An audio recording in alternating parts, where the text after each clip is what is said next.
Parte tu semana con toda la información que necesitas en Empieza por acá, con Fran Castillo, Cristian Leporati y Marco Moreno. Todos los lunes por El Mostrador Podcast. El poder de la transparencia.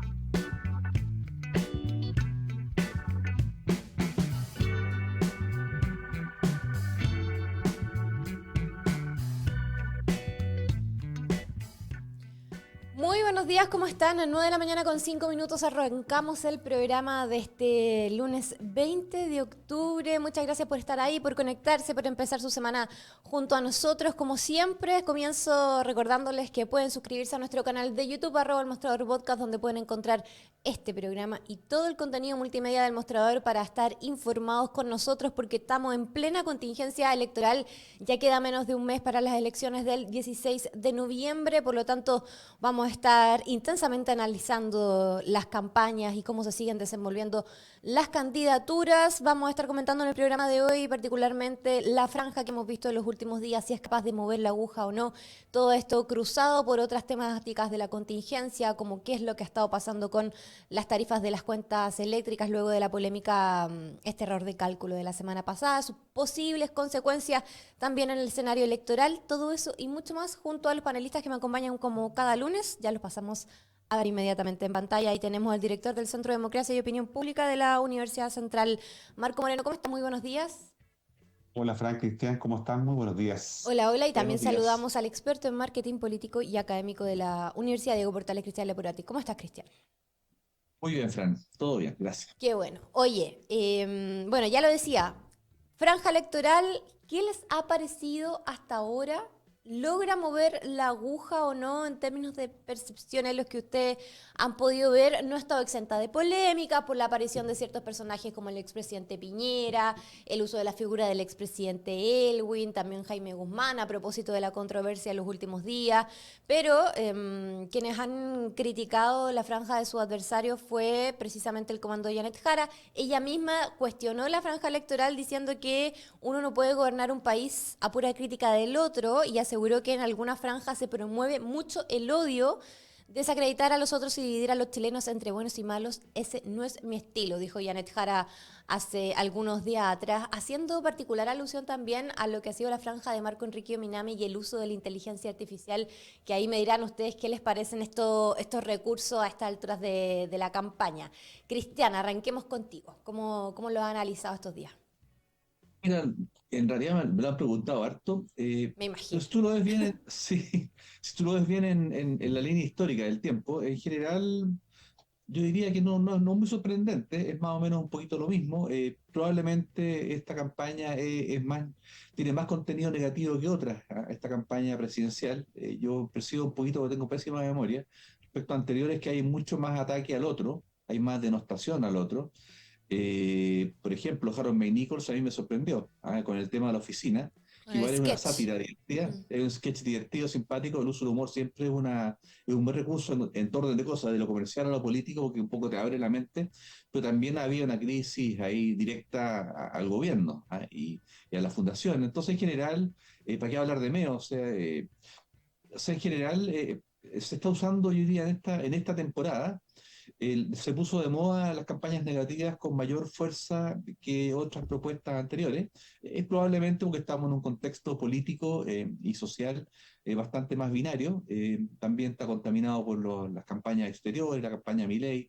Hizo lo suyo también, yo creo, en la derecha, y otros países también, con perfiles de candidatos similares, han hecho que las campañas sean un poquito más desagradables y más atacadoras, más denostar al otro. Ahora, en ese contexto, yo estuve un poquito investigando, y desde siempre las campañas negativas han sido muy usadas. Yo me acuerdo antiguamente, cuando uno era muy joven, las campañas de Coca-Cola contra Pepsi-Cola, las campañas directas, ¿no? Los test ciegos de producto, en la cual las personas siempre elegían Pepsi-Cola. Y eso era un ataque directo, campaña negativa. Y también en las comunicaciones políticas se ha evaluado el tema, se ha investigado, y no hay certeza respecto de si las campañas negativas fortalecen al que ataca, o fortaleza al que es atacado. Al parecer, según un último estudio que estuve viendo ahí en el Journal of Marketing, al parecer se pareciera ser que el que ataca normalmente le sale el tiro por la culata, en definitiva. Al parecer, las personas sienten que el que ataca al otro, que lo denosta con campañas negativas, sienten que no tiene habilidades para gobernar. ¿Ah? Eh, y normalmente el que es atacado se enaltece, se fortalece, ¿ah? Un poco en esa dialéctica que se produce en comunicación política hoy por hoy en un país tremendamente negativo en este tema. Si lo vemos también eh, cruzando un poco la frontera, en Estados Unidos la campaña de Trump fue profundamente negativa, o sea, la Claro. denostación fue desde el día uno. Mejor ni hablemos de Milei, o sea, tenemos dos ejemplos cerquita que nos han demostrado que efectivamente estas propuestas también funcionan, ¿ah? En el contexto actual social y político, ¿ah? Así que hay que tener, yo diría que, bueno, en ese sentido tiene razón al hacer una crítica, un análisis más, una reflexión más profunda, la candidata Jara, pero no tengo certeza de que en los ataques que le han hecho opositores en la contienda electoral la están favoreciendo o desfavoreciendo. No lo tengo muy claro. Ya, ahora yo te leía por ahí, Marco, bueno, a partir de lo que analiza Cristian, yo te leía por ahí que señalabas que la franja electoral y los debates son los únicos gatillantes de atención que pueden romper la inercia a pocos días de las elecciones. Ahora, si eso tiene harta incidencia o no en los volúmenes de votantes, es cuestionable o por lo menos da para analizar, pero ¿cómo desde esa perspectiva analizas lo que pueden ser campañas negativas o con un tono más positivo, como lo que hemos visto, por ejemplo, en las franjas de Janet Jara y Evelyn Matei, contrario a lo que vemos, por ejemplo, con Meo o el propio Johannes Kaiser, que ha estado subiendo poquito a poquito en las encuestas de estos últimos días? Sí, yo diría que en el contexto que tenemos hoy día de fatiga electoral, ¿no es cierto? Hemos tenido 4 años y que la gente ha tenido que concurrir a las urnas para resolver diversas cuestiones, cuando todo parece dicho porque las encuestas se mueven milimétricamente, ¿no? Hay momentos que rompen de alguna manera la inercia y vuelven vitalidad a la competencia, ¿no? Esos momentos que en la política se vuelve en conversación pública, aunque sea por unos pocos días, son los gatillantes de atención, ¿no? O el gatillo de atención que genera interés en la opinión pública. Yo creo que estamos en ese momento. Y esto, claro, la franja, Cristian lo podrá comentar también, pero la franja yo creo que había perdido tracción cuando el voto era voluntario, porque la gente tomaba muy tempranamente su decisión de no ir a votar, por lo tanto no veía la franja, no tenía ningún interés en ver la franja porque era voto voluntario y había decidido que no iba a participar y por lo tanto no le interesaba ni lo que ocurría con la franja ni la conversación sobre ello. Ahora eso cambia, porque con voto obligatorio, y a pesar de que las encuestadoras y varios analistas, creo yo, tienen escondido a los indecisos, ¿no? Porque los subrepresentan, porque están diciendo que son pocos los indecisos, yo tengo mis serias dudas respecto de ese juicio, en un contexto, ¿no es cierto?, en donde Mm. tenemos un volumen de 6 millones de electores nuevos, obligados. Evidentemente esa gente necesita tomar una decisión, porque está obligada a ir a votar, ¿no es cierto? Y ahí es donde estos gatillantes de atención, la franja, los debates, ¿no es cierto?, pueden tener un efecto. Yo creo que de alguna manera no mueven los votos necesariamente, ¿no? Los gatillantes de atención, sino que lo que mueven son los climas, ¿no? Y aunque los próximos 30 días van a estar dominados probablemente por la televisión, ¿no? La elección de todas maneras se va a decidir más por emociones que por argumentos, ¿no? Por eso es que se apela en la franja básicamente a eso, lo que hemos visto el viernes, sábado y el domingo, ¿no es cierto? Tiene que ver más bien con no tanto las propuestas programáticas, sino que tiene que ver con quién logra de alguna manera mejor conexión emocional, ya sea, ¿no es cierto?, con el contraste que hace Marco Enrique Ominami, ¿no es cierto?, que yo creo que es más disruptivo cuando muestra, ¿no es cierto?, ese contraste, ¿no?, entre un Chile en una dimensión y la dimensión actual, cuando José Antonio Caz insiste en el tema, ¿no es cierto?, de la inseguridad, machacando esa idea, cuando Evelyn Matei intenta plantearse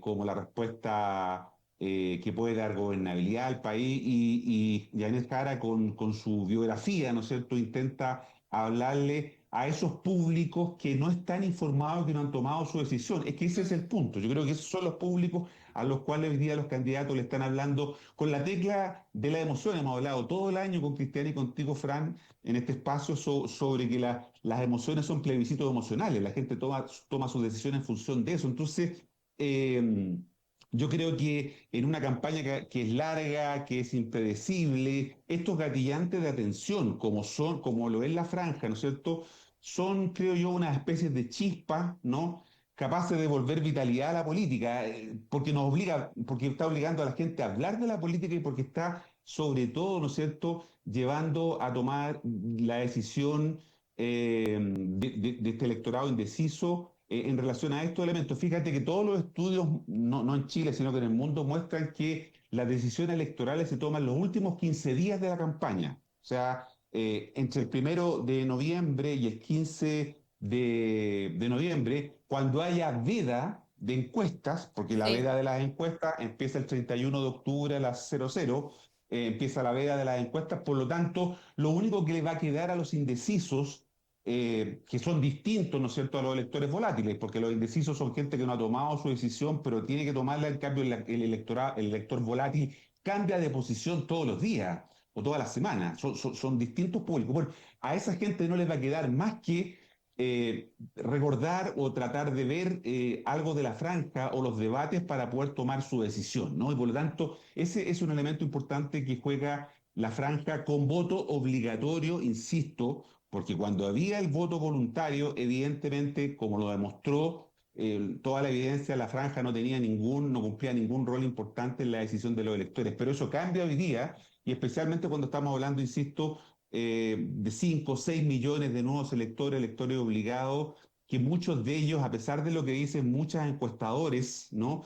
No han tomado su decisión, porque hoy día hemos visto que muchos están diciendo que se acabó el stock de indecisos, que los indecisos son el 5%, que son el 8%, que no llegan al 10%. Yo creo Sí. que ese es un Entre el error 6 que y los el 9. comandos. Exactamente, eso es lo que están Mm. diciendo. Yo creo que, bueno, lo vamos a analizar cuando hablemos del tema de las encuestas, pero adelanto ese punto que es clave respecto al rol que juega la franja. Ahora, perdona, la franja es importante. Yo me atrevería a decir, dado que tú estás mucho reiterando, Marco, el tema de los 6 millones de votantes obligados, yo me preocuparía mucho más que de la franja de la televisión, de observar las propuestas que se hagan en las plataformas digitales. Esos 6 millones de ciudadanos son bastante más cercanos en términos de información, de captura de información y de análisis, más allá de los amigos, de la familia, están hiperconectados, y yo creo que va a ser re interesante porque aquí vamos a tener dos campañas. Mm. Una campaña, entre comillas, tradicional, que dirigida más bien a los segmentos etarios que superan los 50 años de edad hacia arriba, que probablemente sea más cercana a la televisión. Lo que no quiere decir que no sea también productora de contenido de la televisión para las redes sociales, ojo, ¿ah? Pero creo que vamos a tener dos campañas distintas, totalmente distintas. O sea, yo creo que las campañas efectivamente en las redes sociales van a estar destinadas hacia esos 6 millones aprox de nuevos electores obligados. Y eso Claro, va a haber que evaluarlo, ¿ah? Va a haber que evaluarlo porque van a pero ser dos lenguajes distintos. sí, y es tan distinto, Cristian, y tú lo puedes aclarar mejor, porque la mayoría de los estudios también muestra que en el estrato ABC1, ¿no? Está más o menos claro lo que van a hacer, Sí. pero en los estratos B y E, Pero ojo, el ABC no está tan claro qué va a hacer. bueno, Yo tengo claro algo, que yo creo que la gran mayoría de los ABC1 se identifican mucho mejor o se sienten mejor representados por Kast que por Matei, yo creo, ¿ah? sí, O sea, pero yo creo que fíjate en esa que, primaria de la derecha se van a ir mucho más. Me acuerdo mucho de lo que pasó con Toá, con Jara, que finalmente todos esperaban que Toá repuntara algo, y no repuntó y se fue lejos, ¿ah?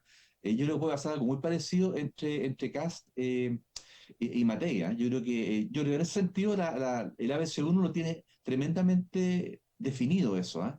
pero el ABC1 respecto del nivel de indeciso, yo creo que Ah, no. indeciso no. Pulso Ciudadano Sí, planteaba que los sí, indecisos en el ABC1 llega al 5,2%. En cambio, en el D y el E, Pulso Ciudadano, dice que la gigante. cifra de los indecisos llega al 21,3%. Claro.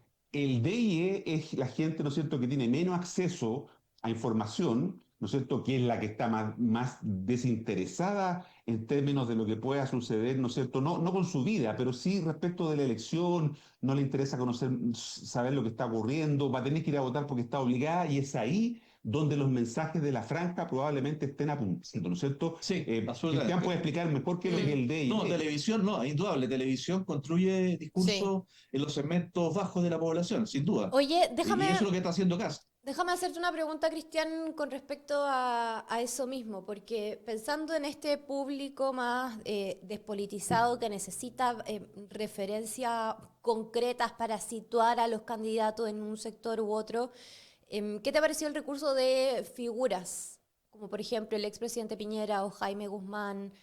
Por ahí alguien el fin de semana me mencionaba que un votante histórico de la centroizquierda que echaban de menos a Michelle Bachelet. ¿Qué tanto sentido podría hacer ese tipo de referencia en una franja para un votante como el no habitual o el más desinteresado, desafectado de lo que es la política hoy día? Así que puede servir o no. Sí, que el votante desafectado de la política, como tú lo defines, es un votante pendular. O sea, él siempre va al voto castigo. O sea, si este año gobernó A, voy a votar en contra de A. Y cuando venga B, voy a votar en contra de B, y así se llevan la vida. ¿Ah? Por lo tanto, no pasa mucho en ese sentido. Yo Ya. creo que el tema de usar estos recursos de símbolos históricos de los partidos políticos, básicamente un recurso de la élite, que se entienden por la élite, son disputas de la élite. O sea, cuando hablamos de Jaime Guzmán, un poco yo me reía. O sea, en el fondo, eh, bueno, ¿y por qué no puedo usar Jaime Guzmán republicano? ¿Ah? ¿Por qué no? Si una figura pública, fue profesor universitario de la Católica en el Campo Oriente en la década de los 70, parte de los 80 también. Es un atributo que es perfectamente utilizable, igual que también lo está haciendo Chile Vamos con Elwin. Obviamente que Elwin representa a la democracia cristiana tradicional, y ellos quieren capturar votos de centro. O sea, no tienen por qué haber ese delirio de defensa desgarrador que Se hace la plantea como UDI una profanación de Claro, figura claro, o sea, es en todos casi los como si sectores. fuera casi es como si fuera San Guzmán, o sea, ¿de qué estamos hablando? Pero es normal que pase eso porque tenemos una élite política, en este caso, tremendamente polarizada. Ahora, ¿eso qué le importa a segmentos medios bajos de la población? Nada, pues si esa gente, esos ciudadanos son los que encarnan normalmente el sufrimiento de los asaltos, de las migraciones, el abandono en las comunas, de comisarías que están fortificadas, pero que los carabineros no salen a defenderlos en las noches. Esas son las personas que efectivamente se sienten abandonadas de la institucionalidad política, abandonadas por el sistema político, están en contra, yo creo que son conductas absolutamente nihilistas, o sea, castigan al que venga por delante, y en ese sentido, ellos, hay que decirlo, o sea, acá lleva 3 periodos, 3 candidaturas, reiterando lo mismo: antimigración, seguridad, y de ahí no sale. Entonces, dentro de estos votantes obligados, más que estas figuras históricas, que son representantes esencialmente de la élite, a esta gente lo que le importa es resolver lo cotidiano. Y lo cotidiano ningún gobierno, el color que sea, se lo ha resuelto. En La Pintana siguen viviendo lo que siguen viviendo los últimos 20 años. Eso no ha cambiado y se ha empeorado probablemente. Entonces, en ese contexto, las narrativas que apelen emocionalmente a resolver ese tema, aunque sepamos que eso es demagógico porque no va a pasar menos en 4 años, son las que le hacen sentido a este votante. O sea, en el fondo, ¿qué estamos hablando? Cuando sabemos que estos 6 millones probablemente vayan a definir la primera vuelta y también el balotaje, estamos hablando de cómo, y ya lo decía en un refrito que hicieron ayer en la tercera sobre Darío Quiroga, el tema es cómo llegar a ese segmento bajo y medio bajo de la población en Chile, urbana, básicamente. ¿Cómo llegar a esa gente? Hasta ahora lo está haciendo mejor, al parecer, la extrema derecha. Y el desafío, obviamente, para el progresismo y también para Chile Vamos, es cómo llegar a ese segmento de la población, que es un segmento castigado y abandonado por la política, que están preocupados más bien de sobrevivir en el día a día. Y ahí está el desafío. Y eso, reitero, estas 3 figuras que han estado en disputa los últimos días, que han salido los spots políticos, da igual, es una discusión de la élite nomás, que se conversa entre 3, 4, 5, 6, 7 medios de comunicación y de ahí no sale. Con eso no vaya a ganar ni a perder una elección. Básicamente nada. Lo que hace solamente, y con eso cierro el punto, es enturbiar las relaciones futuras que podrían tener si es que la derecha llega a gobernar, o la extrema derecha llega a gobernar Chile a partir de marzo. Bueno, ahí van a tener que resolver esos problemas que han tenido, desde Parásito hasta poner a Jaime Guzmán Sí, en los spots políticos. y lo hemos conversado varias veces, si no me equivoco. Es la gran interrogante que va a ¿Cómo se la quedar. arreglan para gobernar? Porque de que el escenario más probable hoy día, de acuerdo a cómo lo han mostrado las mediciones, es que alguien de oposición de derecha va a estar en el gobierno el próximo año. Pero la pregunta es, ¿en qué condiciones va a ejercer la gobernabilidad cuando no hay buenas relaciones dentro del propio sector? Y yo creo que eso es lo que queda pendiente. Y si viene una pseudo tregua, luego de este pseudo perdón de Kast a Matei, después todo eso se difuminó rápidamente. Son bien inestables las relaciones. Además, Fran, ese perdón es notable, ¿eh? No, Es pero es que notable, o no sea, fue es un perdón. perdón, es un perdón cinematográfico, totalmente papal, o sea, yo me reía cuando lo escuché, o sea, no podía creerlo. Además que una Pero, ironía, o sea, como lo dice Fue una Matei, en el ironía. momento que lo dice, es más que nada una ironía, o sea, es brutal, güey, es brutal, pero bueno. pero yo quisiera preguntarle, o sea, Sí. preguntarle también a Cristian, porque es cierto esos elementos de la seguridad, pero en la elección pasada, hace 4 años atrás, Gabriel Boric le ganó a José Antonio Kast de manera muy contundente en los sectores más populares del país, especialmente en la región metropolitana. En La Pintana, por ejemplo, Boric se impuso con un 72, en Los Espejos con 73, en San Sí, Ramón con pero 69. Entonces, Marco, pero lo que yo te pregunto es si esta gente, ¿no es cierto?, el voto popular, lo vamos a llamar así, solo está preocupado del tema de la seguridad, porque mi pregunta es, ¿cuáles las propuestas que tiene José Antonio Kast del punto de vista social, del punto de vista de la economía, del trabajo, para atender esta demanda de este público? Porque este público es el que, sí, la seguridad es un gran problema que tengo, pero también no tengo trabajo. No me alcanza para llegar a fin de mes. Este tema que está mostrando Parisi sobre el tema del IVA de los remedios, Ah, a sí. mucha gente también le hace ¿qué sentido. Entonces, sentido? la pregunta es, ¿quién está captando mejor ese voto popular? Si lo vamos a llamar de una manera. No del ABC1 del informado, estamos hablando del voto popular. ¿Quién está con su franja o con los mensajes, ¿no es cierto?, llegando a esto en donde la tecla de la emoción es muy importante para tomar una decisión. Esa es la duda que yo tengo Mm. respecto. Ahora, ojo, aquí el 2020, bueno, veníamos del levantamiento y de la pandemia, ¿ah? Eso no hay que olvidarlo. O sea, creo que teníamos ese segmento que tú defines como popular, Marco, un segmento que venía de ese momento. O sea, todavía estaba la sangre caliente por la injusticia, por la sensación de abandono de las élites respecto de ese grupo que estamos hablando socioeconómico y cultural. Y eso se manifestó. Además, después vino ese aislamiento brutal del 2020. Por lo tanto, teníamos un electorado que además votó la mitad, no te olvides que en esa época votó la mitad nomás. ¿Ah? Era voto Claro, voluntario. voto O voluntario. sea, Pero por era la eso, mitad. Entonces, pero ahora, pero espérate, que ahí, la pregunta es esa, Cristian. ¿Qué candidato hoy día de los 8 que tenemos, ¿no es cierto?, de los 3 que están en la punta, puede de mejor manera interpretar a ese mundo que es el sí, es mayoritario? que mira, Porque ese tú, es un sí, elector obligado, ¿no es cierto?, va a sí, que tener que ir a Marco, votar. tú te vas por el lado que me parece súper bien porque todos tenemos el defecto de la profesión. Tú eres un cientista político y tú tiendes obviamente a analizar el punto desde la gobernanza, ¿ah? Y desde la oferta de gestión política que a la gente debería convencerla, ¿ah? Como los derechos sociales o la seguridad, etcétera. Pero no te olvides que una elección como esta, particularmente, está en un mundo muy polarizado, como el chileno, en lo político, la gente va a votar emocionalmente y por lo tanto va a votar esencialmente por el candidato y por el partido político, en el caso de las parlamentarias, porque ahí no votan por candidato, porque está la cantidad de oferta que hay de candidatos que nadie entiende nada. Ahí van por la marca política, ¿ah? Por el partido o la alianza política. Van a votar básicamente por el candidato que le dé mayor credibilidad. Y si tú vas por esa línea de reflexión, es que tiene mayor credibilidad de resolverle sus problemas a los que sean, da lo mismo. Yo creo que ese es el punto. ¿Quién es más creíble? La pregunta es más bien, ¿qué derechos sociales o qué me va a resolver a mí? Es a quién le creo más que efectivamente vaya a resolver lo que sea. Y en esa línea de reflexión hay que pensarlo. Y yo creo que en eso, por eso que Matei está tan atrás y por eso también que Toa perdió, porque son políticas del pasado que son ampliamente conocidas y la gente no les cree.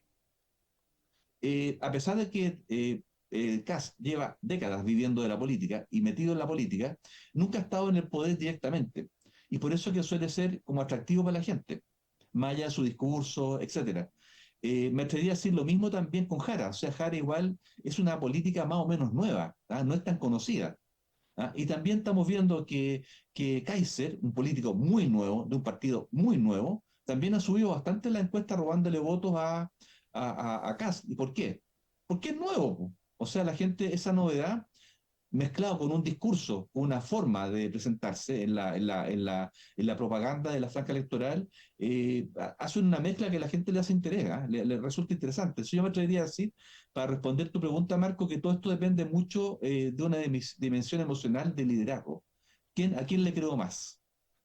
Y yo creo que ahí está la pelea. O sea, lo que tienen que construir los comandos en este momento, en esta primera vuelta, y particularmente para el balotaje, que ya empezó en la primera vuelta, en mi opinión, en el caso de los dos que puntean, que Jara y Kass, que siempre lo he reiterado, el balotaje empezó hoy, y en eso tienen que demostrar quién tiene más cualidades de liderazgo de gobernanza, quién demuestra que es más capaz de gobernar un país con problemas profundos. ¿Ah? Yo creo que ahí está el tema. ¿Y ese liderazgo cómo se construye? Bueno, ahí viene la propaganda, las campañas políticas en la franja, los debates, particularmente los debates. Yo le doy mucha importancia a los Mm. debates porque después se viralizan y se comentan mucho en las redes sociales. Estamos pensando que la mitad de los electores en el 2020 no votó y va a votar ahora. Esa gente va a estar mirando las redes sociales. Y eso va a ser fruto probablemente de un insumo mucho más relevante, el debate, que la franja electoral. El Pero eso es el próximo, punto. sí, Yo creo que el liderazgo es el punto. ¿A quién le creo el más? próximo domingo 26 es el primer debate de los que vienen en Canal 13. Ese sería como el primer momentum donde vamos a ver ahí. ¿Esta semana no viene el Archi o me equivoco? No, No, esto es noviembre. primero sí, primero es el de Canal Ya, 13 y después vienen los demás en noviembre, claro. ya. Yo Vale. creo que hay a propósito de lo que dice Cristian Marco, hay un eje diferenciador que es una tecla que no tocan las otras candidaturas, me refiero a lo que hace el relato, la narrativa de José Antonio Cast, y es instalar con fuerza su contraposición al actual gobierno. El actual nunca hemos estado peor que ahora. Estamos peor que hace 4 años atrás. El gobierno es lo peor, el mal de todos los males, el gatillante de todas nuestras desgracias, lo refuerza, lo ha reforzado muy bien en la franja.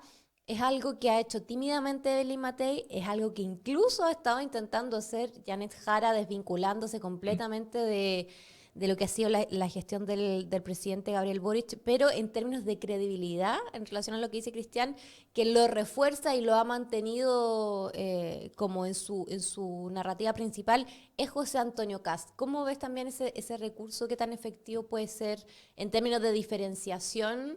Ya que si nos vamos a materias de seguridad, pues retóricas más, retóricas menos, pero están todos los candidatos tocando la misma tecla también.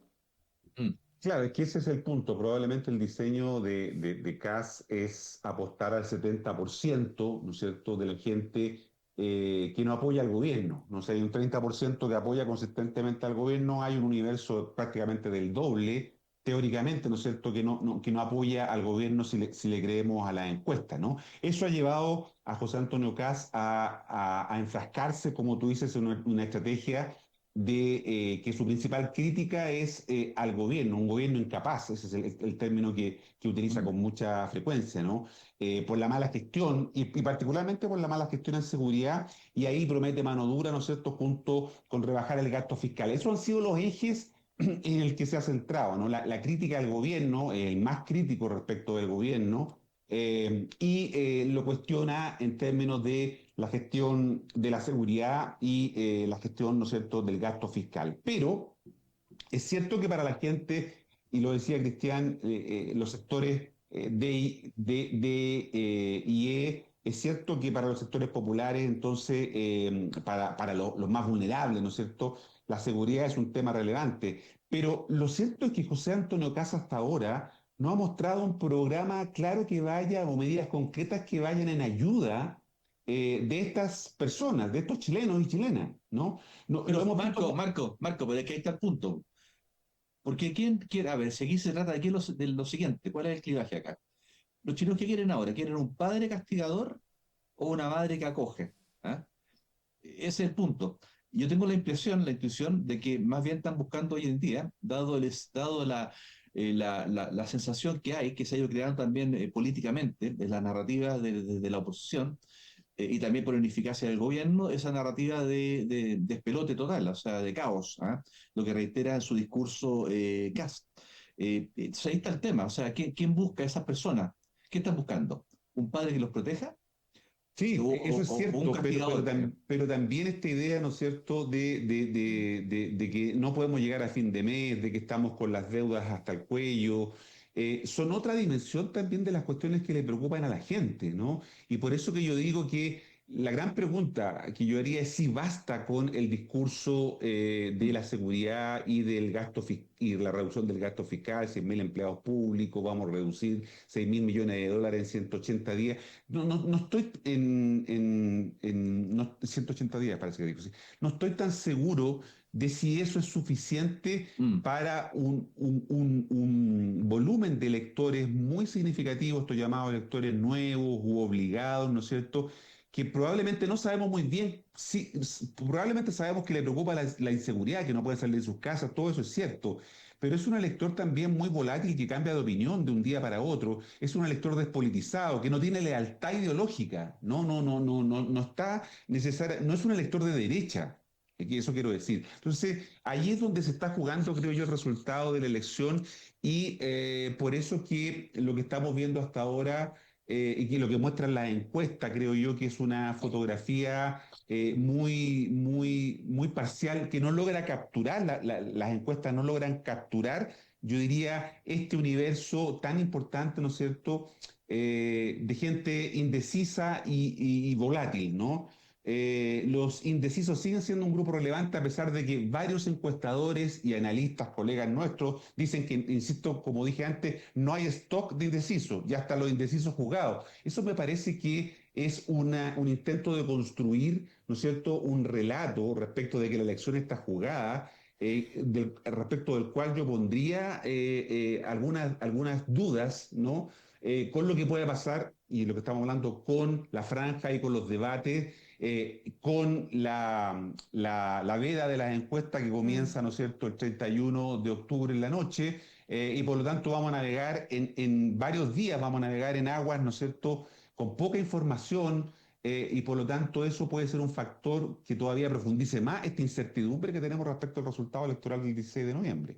Oye, yo me quedaba, perdona, Frana, pero yo me Sí. quedé dando vuelta con las preguntas de Marco esa.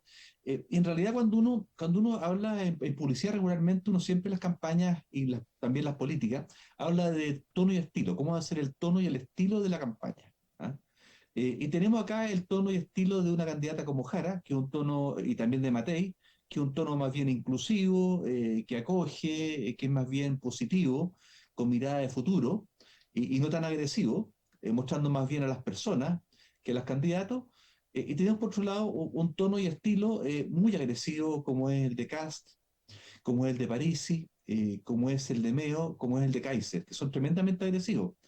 Eh, Mi punto, simplemente, y lo dejo abierto, no tengo la respuesta, eso hay que hacer un estudio, ¿qué tono y estilo hoy en día le hace más sentido a la población, a los ciudadanos que van a votar en unas semanas más? ¿Qué tono y estilo le hace más sentido en un contexto de los últimos años, post levantamiento, post pandemia, post todos los años de elecciones? Eh, ¿Qué le hace sentido? Yo creo que ¿cuál es el tono y estilo? Yo creo que lo que va a definir la elección, o va a ayudar mucho a que la defina, va a ser el candidato o candidata que sepa en su liderazgo, en su comunicación política, en sus acciones en terreno, en sus finalizaciones, sepa imponer un tono y estilo que le haga sentido a la gente. Más allá de lo que tú señalas, Marco, que es el tema ya más del producto político, ¿ah? De la gestión, de la oferta política. ¿Ah? Yo creo que va a primar mucho más esa sensación, particularmente por lo que tú dices también, que en los últimos 15 días normalmente es lo que la gente decide, pero la gente se va construyendo un imaginario respecto a los candidatos en un proceso largo, histórico-político del candidato en cuestión o candidata, pero también por lo que se construye la última semana a través de las comunicaciones y los debates. ¿Ah? Y yo creo que ahí mi punto es cuál es el tono y estilo que le hace sentido a la gente hoy en día. Yo creo que eso va a finalmente definir la elección en primera y en segunda vuelta en función de uno u otro. Yo creo que particularmente de que es una pregunta, el que le hace sentido hoy día a la ciudadanía chilena es una pregunta que vamos a poder responder con certeza solo post primera vuelta. o post segunda vuelta, porque aparte de las características propias de cada candidato, hay un contexto que estamos viviendo que es bien inédito. La vuelta del voto obligatorio después de 4 años de elecciones seguidas, o sea, hay un desgaste pero impresionante, donde tenemos un contexto global donde ha hecho mucho sentido todo el tema de los populismos, una retórica de seguridad que abunda, muchas inseguridades en términos de materia de derecho, no solamente el derecho a la seguridad, sino que derechos sociales que siguen pendientes. Entonces tenemos un contexto muy particular y complejo que es difícil de predecir. Por eso también es interesante el punto que toca Marco respecto a los indecisos. Es algo que yo también le he estado dando vuelta los últimos días porque es muy extraño de que hoy día las encuestas estén mostrando entre un 6 y un 9% de indecisos. Hay algunos analistas que de hecho leí este fin de semana una columna de Ricardo González, que es director del laboratorio de encuestas de la Universidad Adolfo Ibáñez, donde rebate esta idea de que no hay casi indecisos hoy día en Chile y dice, de hecho aquí tengo anotadas algunas cosas de su columna, y dentro de las cosas que él menciona del por qué esto es poco probable es primero porque las encuestas más comentadas tienen muy baja tasa de respuestas, bajo el 10%. Por lo tanto, es poco probable hacer predicciones con esa tasa de respuesta. Y lo otro es porque la pregunta misma induce y obliga a un votante que no está todavía decidido a tomar una decisión en el momento que probablemente la puede cambiar o no. Entonces eso también alimenta un escenario de incertidumbre. Y se tejen ilusiones. Y eso que son paneles más encima, o sea, son paneles, la Además, mayoría son paneles, que son gente que le gusta el tema político, o más o menos le gusta. ¿Ah? entonces lo delicado, y te paso la palabra, Marcos, también a propósito de lo mismo, es que se tejen ilusiones, se teje un escenario que no sabemos si es el que tiene más veracidad o no, y puede moldear o no ciertas decisiones previo a una elección, más cuando estamos súper cerca de la fecha. ¿Cómo ponerle atención, yo digo, como lectora, no como formadora de opinión, pero quienes están leyendo y consumiendo las noticias o los comentarios a través de redes sociales, cómo posicionarse frente a las encuestas hoy día? Es una pregunta que hay que tener sobre la mesa para votar informadamente también. Sí, esa pregunta es muy legítima porque yo diría que el gran misterio hoy día no son los candidatos, sabemos lo que piensan, sino que son los electores, que no sabemos o creemos saber, ¿no es cierto?, lo que están pensando y por lo tanto ahí hay un espacio muy significativo. Lo primero es distinguir entre elector indeciso y elector volátil, ¿no es cierto? Es una distinción muy importante respecto a esto. El indeciso no ha tomado su decisión, no la va a tener que tomar y actúa de esa manera. En cambio, el volátil es un elector que cambia de posición. Hoy día te dice que va a votar por Cristian Leporati y al otro día dice que va a votar por Marco Moreno. Entonces, es un elector que estructuralmente es volátil, ¿no? Que no tiene lealtad ni compromiso y por lo tanto ese es un aspecto central. ¿Y qué es lo que ocurre aquí? Que lo que yo he visto, y concuerdo con la columna que tú señalas de González respecto, ¿no es cierto?, de que se ha ido escondiendo un poco a los indecisos, ¿no? Como que los indecisos no son el problema, la gente ya ha tomado su decisión, ¿no? Y lo que pasa es que muchas veces las encuestas, ¿no? En algunas de ellas no colocan la opción no sabe, no responde, ¿no? Sino que te Además, preguntan estos son los tres candidatos que van Mm. marcando la encuesta por quién votaría usted si la elección fuera mañana. Pero yo a lo mejor no tengo claro todavía y no puedo responder, ¿no? Cuando me llaman por teléfono, esa pregunta es muy insistente. Dígame uno por cuál de estos dos, ¿no? Entonces inducen al encuestado, ¿no es cierto?, a que dé una respuesta. Respecto de tres, de cuatro, no sabemos. Hay que ver el cuestionario metodológico. Muchas encuestadoras nos están mostrando sus cuestionarios Mm. metodológicos, por lo tanto, comienzan a instalar, ¿no es cierto?, esta idea de que la elección está resuelta entre dos o entre tres que están en los primeros lugares, pero evidentemente aquí hay que ser muy cuidadosos. La evidencia comparada muestra que las últimas 2 semanas antes de la elección los movimientos de preferencia son muy frecuentes, ¿no?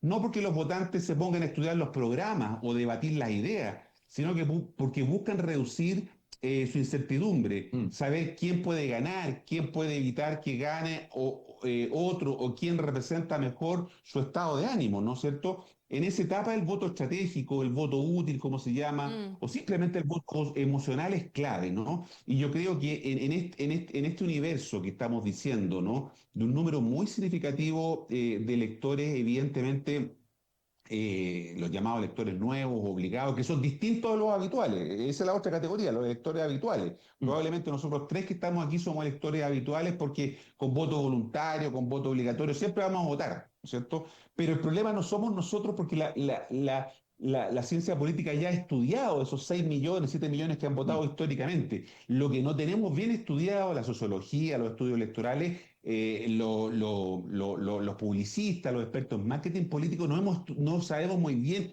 cómo se está comportando una mitad del padrón, ¿no? Y por eso entonces hay que clausurar la conversación y decir, mira, ya no hay más stock de indeciso. Yo creo que es un intento de manipular la realidad o reducir a lo menos categorías complejas a una lógica binaria. Yo creo que eso le hace mal a la política porque yo creo que antes al contrario, el tema con los indecisos hay que transparentarlo, ¿no? Los indecisos no son una anomalía del sistema, son una realidad, ¿no? Y por lo tanto, lo que tenemos que hacer es permitir que la gente diga que está indecisa, es proteger, es decir, de alguna manera, ¿no es cierto?, reduciendo la presión y no obligando a la gente a pronunciarse sobre 2 o 3 candidatos, eso es proteger a los indecisos, y en tercer lugar, describir bien, ¿no es cierto?, tratando de establecer cuál es la intensidad de convicción que tiene esa persona indecisa. Muchos de nosotros, incluso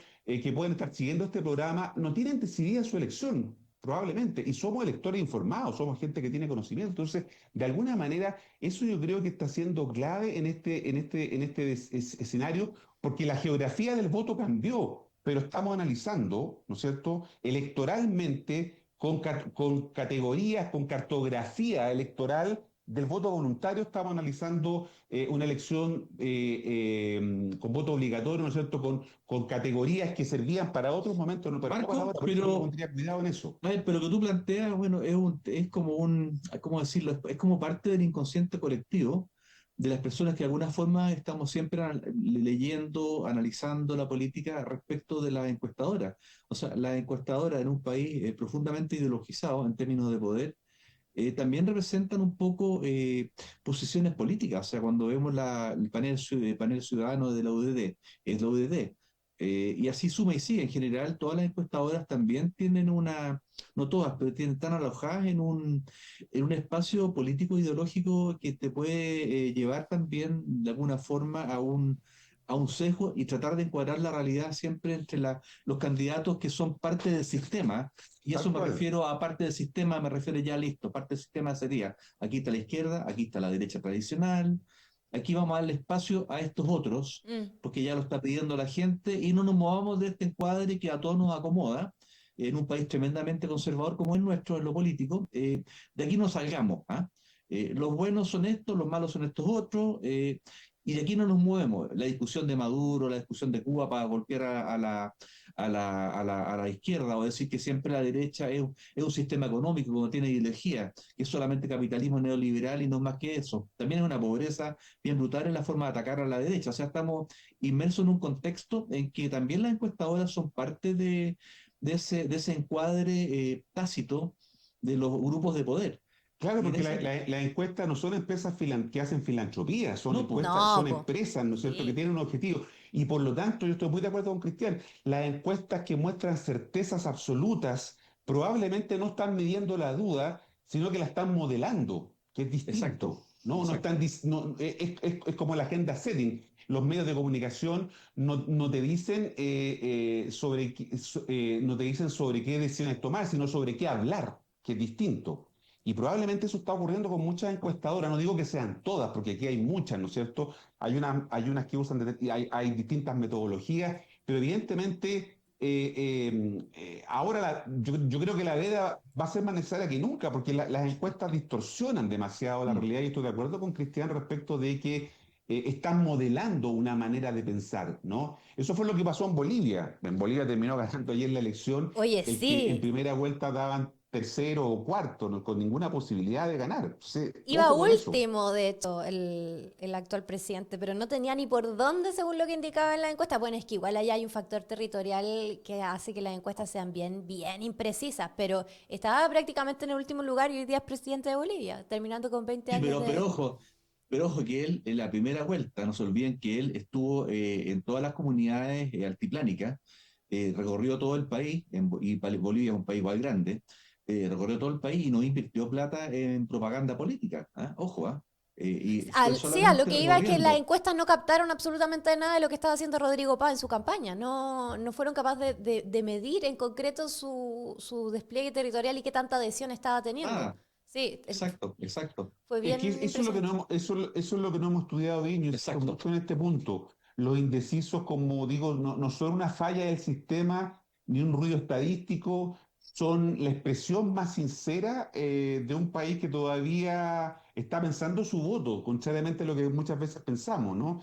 Y cuando lo haces desaparecer de las encuestas o lo subrepresentan, ¿no? Lo que estamos haciendo es que de alguna manera antes de tiempo estamos sacando esa variable de una discusión que es muy importante. Por eso yo creo que lo que se está construyendo es una imagen de un Mm. resultado que no es predecible. Al contrario, es muy impredecible, ¿no? Probablemente, ya, vamos a suponer que Janet Cara sí tenemos certeza altas de que pueda, ¿no es cierto?, pasar al balotaje. Pero respecto del segundo lugar, yo todavía sigo teniendo dudas, ¿no es cierto?, de lo que puede ocurrir ahí.